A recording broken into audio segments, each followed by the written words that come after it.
So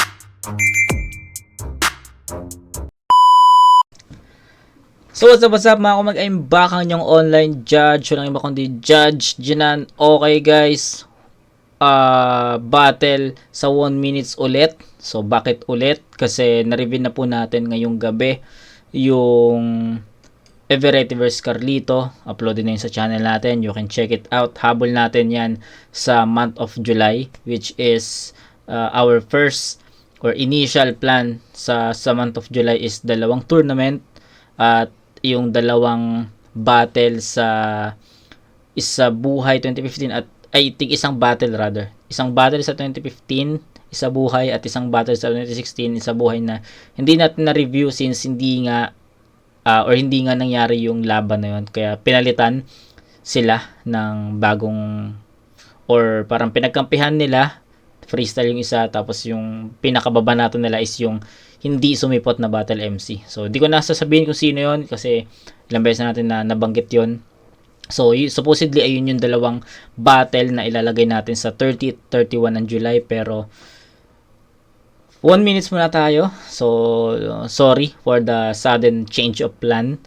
No, sorry. Pero sabi ko nga sa inyo, mag-ano naman tayo dito. Lahat naman ma-review natin. Kailangan lang natin i-schedule or i-atras yung mga re-reviewin natin na naka-schedule na. Kasi marami talaga tayong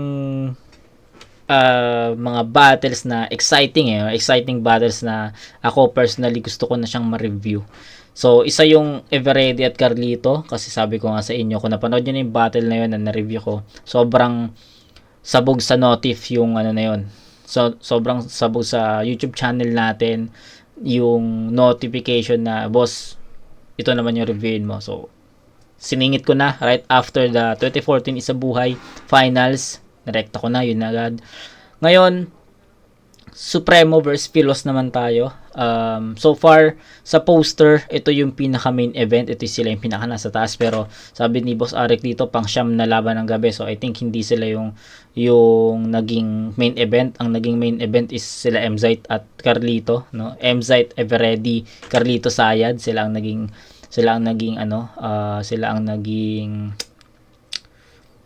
main event. No? So, yan. Supremo, Philos.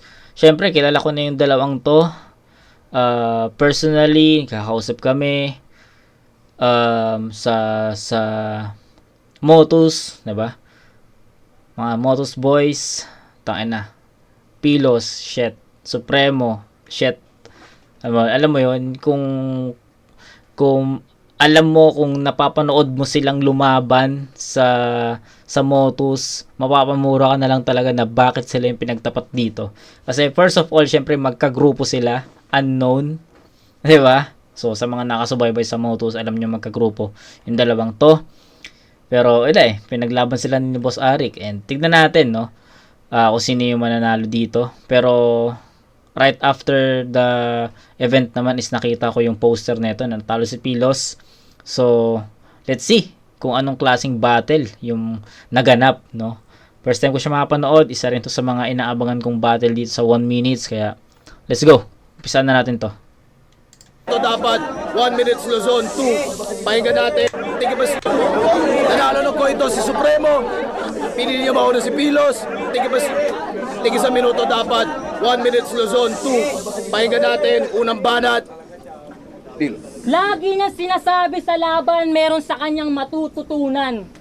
Pwes boss, eto flip top beer, mabisa, chicharon, paumbong na suka, simple na abutan. Ngayon tatanungin kita, Supremo, sino sa ating may kapupulutan? Flip top beer! Isa na namang estudyante sa flip top tryouts. Bagsik mo naman. Ano dala mo niyan? Medal? Ribbon, halatang ungas to. Pero sisiguraduhin kong putol yung ribbon mo sa pagbubukas ko. Yayabangan mo ako ng medalya. Ayos yun. Eh kung titimbangin, mas mabigat pa rin mga bara kong pambala. Tandaan mo to bata, iba yung medal ang kargada sa medal ang kargada. Sinabihan to ni boss na mag-iba ng pangalan pero nagmatigas. Di ba ang bait? Pero sa gagawin kong pagpapahiya, malamang pati yung naunang Okay. So, sinabihan to ni boss na magpalit ng pangalan pero tigas na mukha. So, sa mga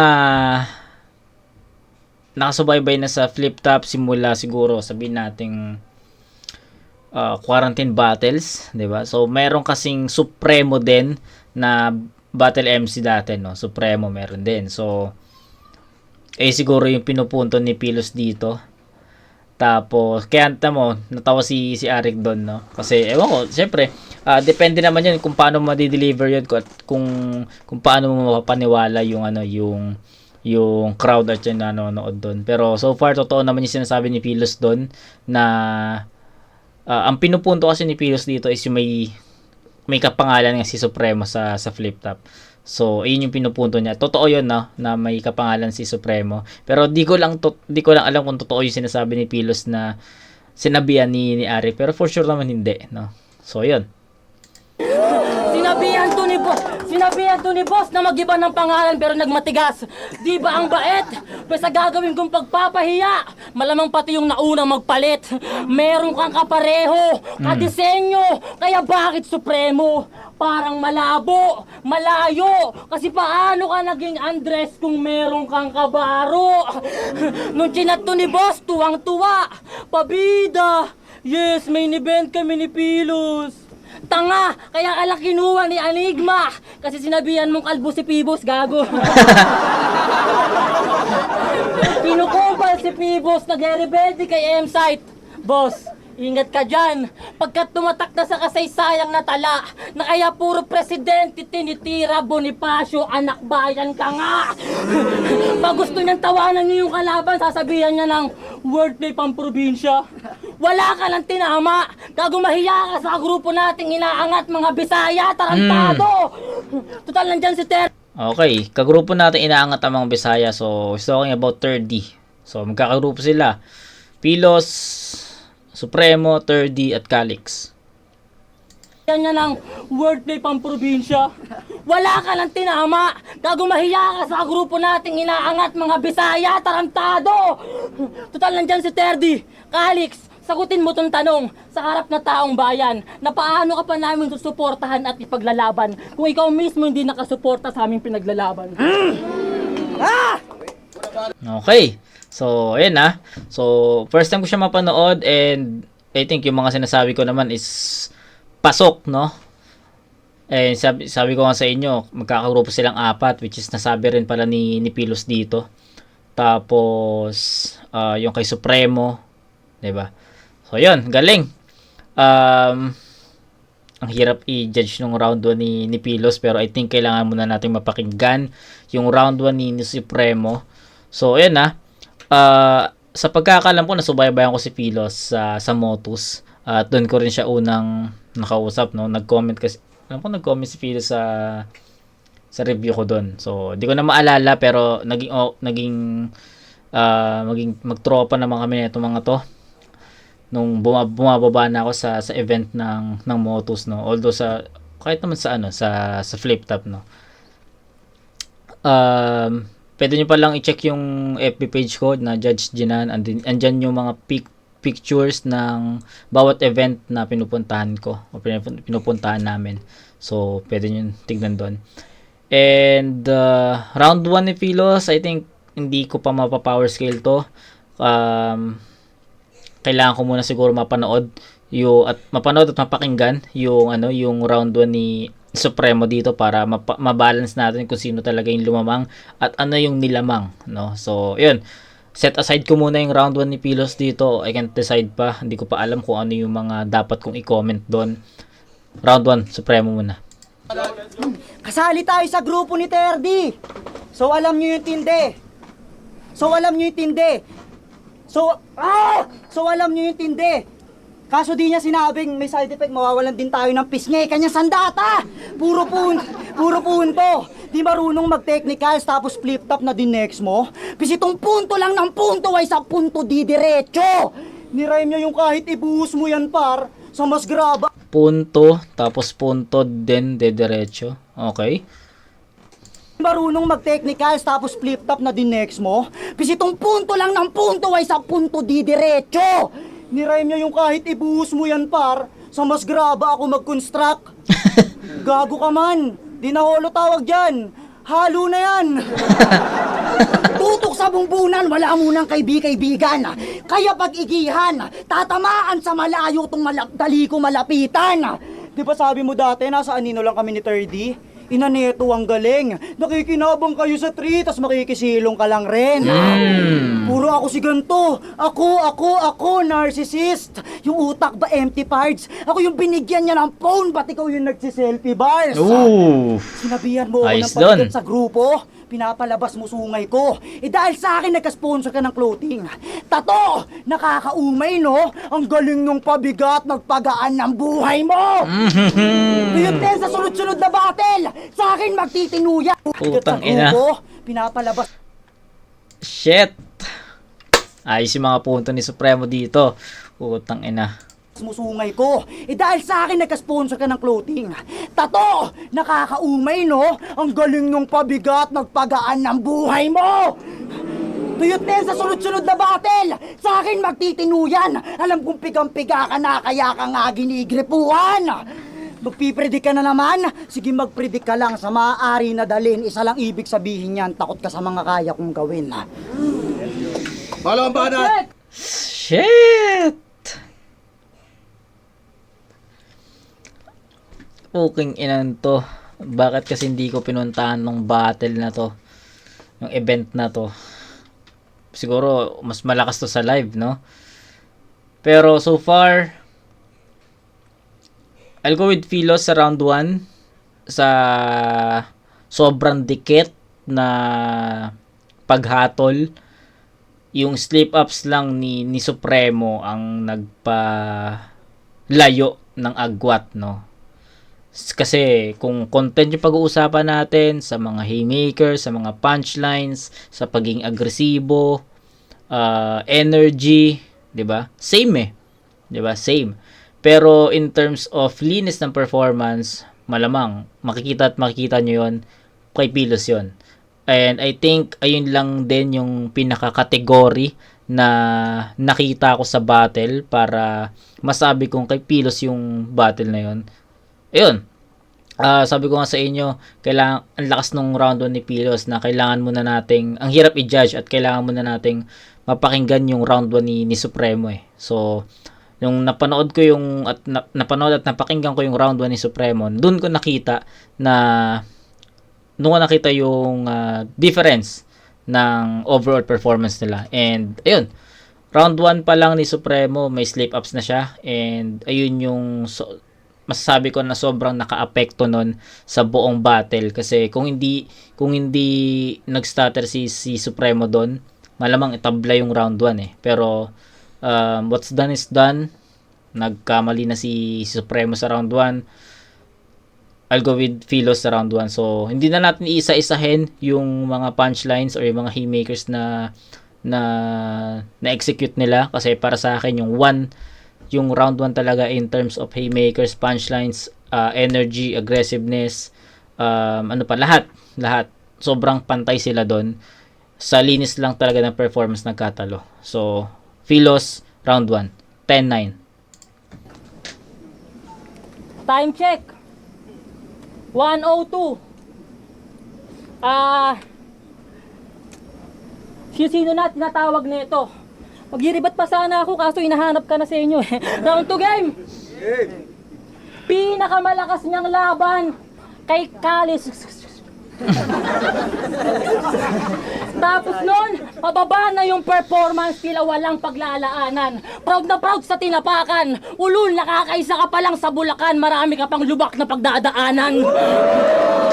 Ngayon, tamang suporta. Sa likod, nakaporma. Nag-aabang sa mga uusig. Nakakatawang yung Okay, so una sa lahat, yung mga reference dati na Bulacan tapos Lubak, nung mga nakaraan na, hindi ko yun magets. Pero nung one time na dumaan ako ng Bulacan, putya, naintindihan ko na sila. Grabe. Naintindihan ko na yung mga lubak references sa Bulacan. Yawa. Sira talaga yung gulong mo eh. Okay, going back. Proud na proud sa tinapakan. Ulul, nakakaisa ka pa lang sa Bulacan. Marami ka pang lubak na pagdadaanan. Ngayon, tamang suporta. Sa likod, nakaporma. Nag-aabang sa mga uusig. Nakakatawang yung nakilala sa Mega London. Taga-abot na lang namin ng tubig. Kaya paano ka didikit sa il? Eh kung di ka aarok, walang tatama. Tandaan yung pag sinabing pil, di pwedeng maaabot ng bata. Sa edad na 17, halata mo ng bitch. I know you wanna get some. Pagkat kitang-kita sa day 17 ang pagkapusi. Sex bomb. Sex bomb. Okay. Ow. Huling laban yan sa motos, 9 minutes per round. 9 minutes per round, nag-choke pa yung kalaban. Ayun, talo. Masyadong pabida.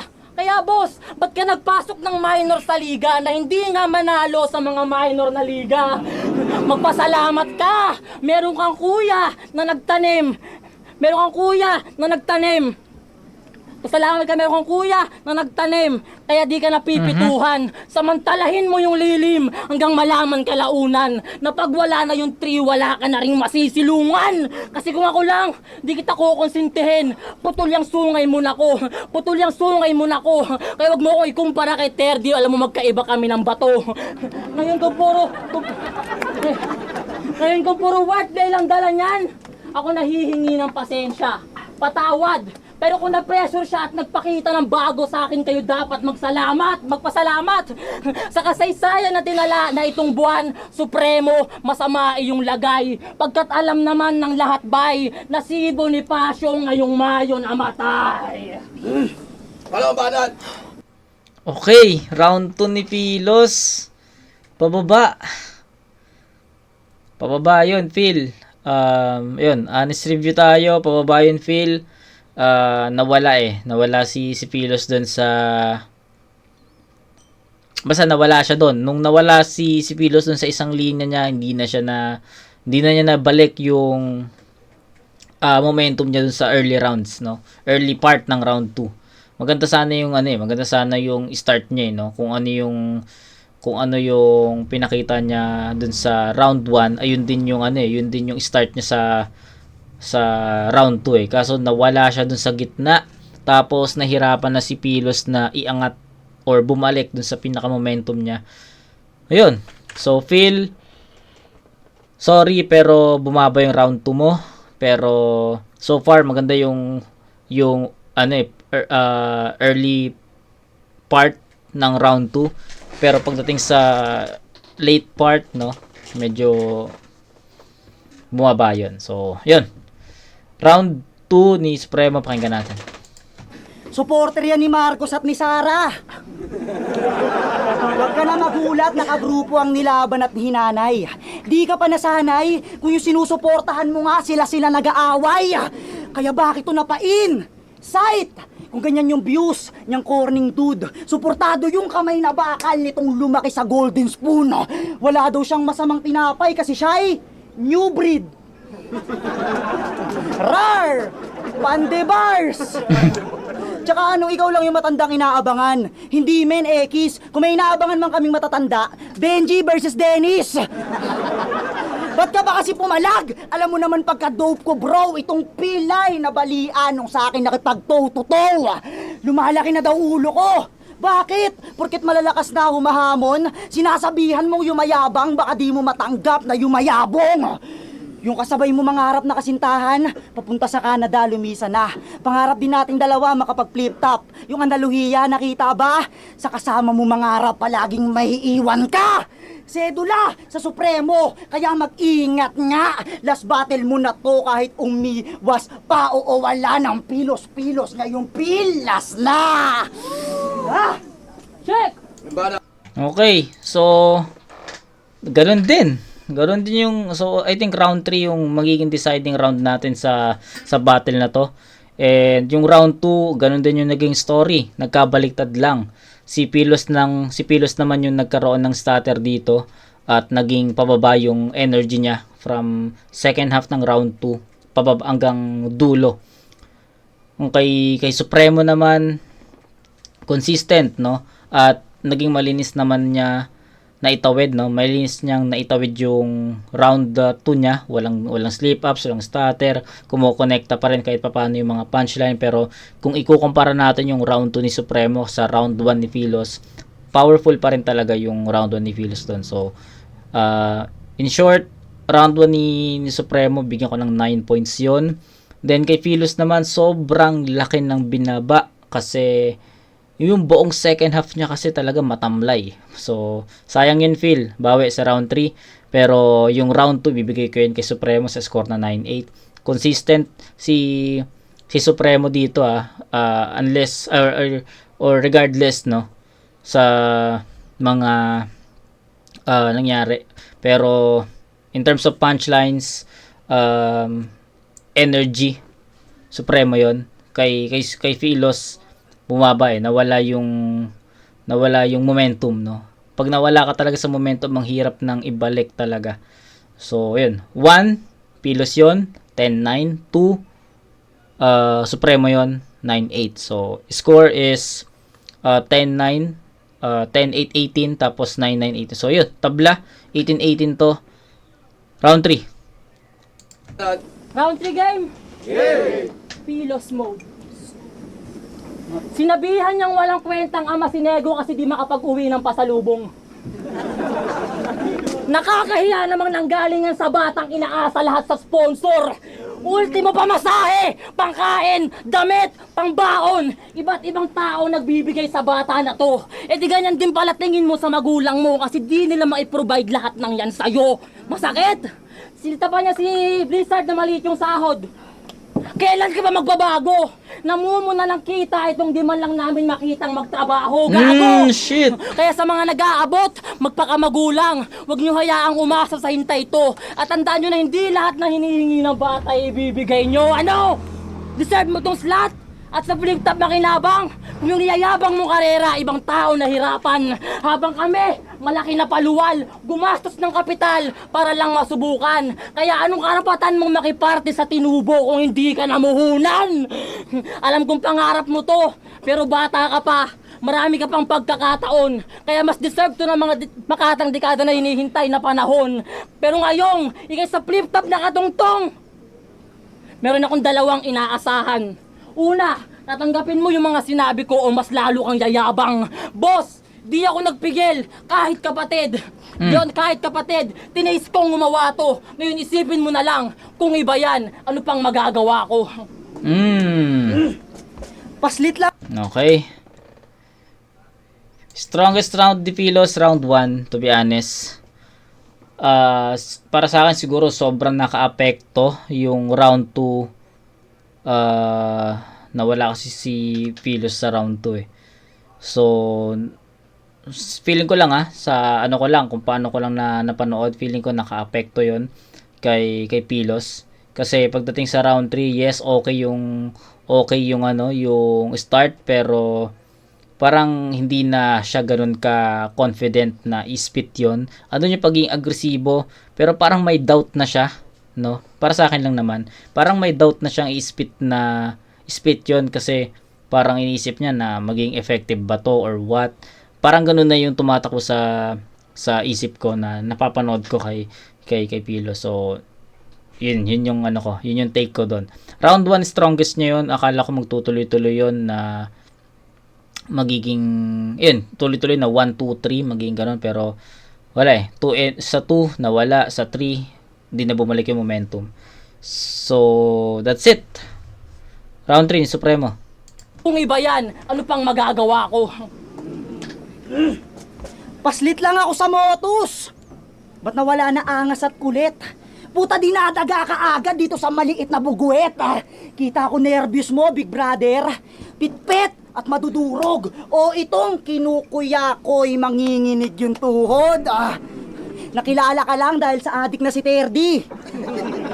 Malamang nung laban nyo, puro shabu yung dala mo. Sa bagay, matatandaan yung pilosoper dahil lahulma sa bato.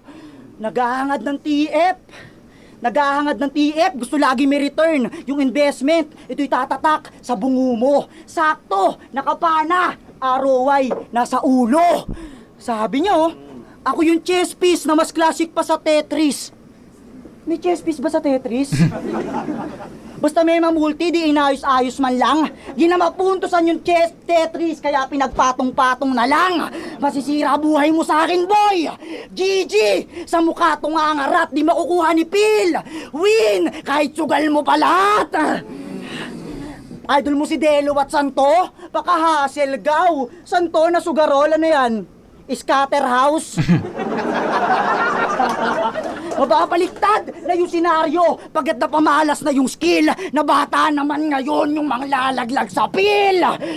20 kaming MC, kita mo eager ni Skurik, makatungtong sa liga king ina. Kagrupo ko nga yan nagawa ko eh, paano pa sa iba? Gago.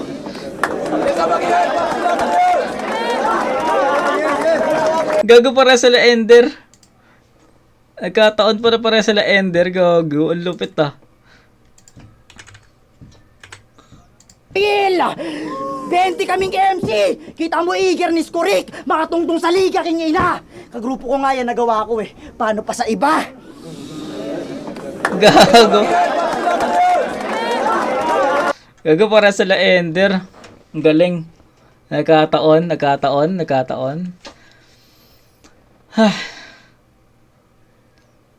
Okay, sa round 3. So, nung una, sabi ko nga sa inyo, si Supremo yung panalo dito and gusto kong makita yung story ng battle kung bakit, kung ano yung pinakitang performance ng dalawang MC.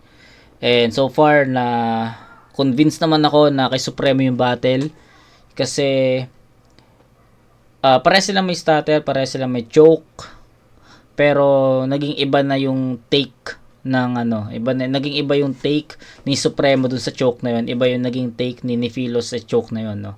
Yung kay Supremo, round 1 nag-choke siya, sobrang nipis lang talaga nun, kaya binigay natin kay Philos. Sa round 2, manipis lang din yung choke ni Philos doon, pero syempre in terms of linis ng performance, Supremo yon. Then round 3, dito na nag-start yung pinaka naging difference ng dalawa. Sa round 3 ni Philos, sabi ko nga, para sa akin sobrang naka-apekto yung choke niya dun sa round 2, kasi pagdating sa round 3, even nag-start si Philos dito ng malakas, para sa akin nabitin pa rin yun para makuha niya ulit yung momentum, kasi sa round 2 nawala talaga siya sa momentum pagtapos ni Philos mag-spit dun sa round 1, nadala niya yung momentum niya from round 2 from round 1 to round 2 nakuha niya yun, pero nung nawala siya dun sa second half ng round 2, hindi na niya nakuha ulit yung pinaka momentum niya. Pagdating sa round 3, slow start, tapos hindi na talaga nakuha ni Philos yung pinaka-momentum niya. Kaya para sa akin, nag-slow down talaga yung performance ni Philos dito. Then sa rounds 1, 2, 3 naman ni Supremo, sabi ko nga sobrang nipis ng choke niya sa round 1, pero kung tatanggalin natin yun, tabla yung round 1 Pagdating sa round 2, consistent na Supremo yung pinakita niya sa atin. Lamang si Supremo doon in terms of effectivity ng mga punchlines at sa energy syempre. Sa round 3 naman, dito rin nagkatalo. Syempre kailangan pa rin ni Supremo na mapakita sa atin na deserve niya manalo dito. And although pare sila Ender, I'm not sure kung pinagplanuhan nila yun or something, pero yung Ender siguro ibobonus na lang natin yun. Pero sa pinaka-content, energy, overall performance, kay Supremo yan. So, that's it. 10-9-9. Tapos, 10-8-8. Mali. 9-9-9. Tama. 9-9-9 para kay Supremo. Hindi ko kayang i-10 points yung kay Supremo kasi nakaharang yung round 1 ni Philos na para sa akin sobrang lakas nun. No? So, 27 points para kay Supremo. Kay Philos is 10-8-8. That's 26. Round 1 tabla, 2 and 3 Supremo tayo doon. Ayun. Solid na performance para kay Supremo pero sobrang dikit, no? 27 to 20, ano ba to? Ano ba yung score ko is 10-8-8, so isang puntos lang, 'di ba? Sobrang dikit talaga, no? Grabe yung naging performance ng dalawang to. So ayun. 27 to 26 Supremo.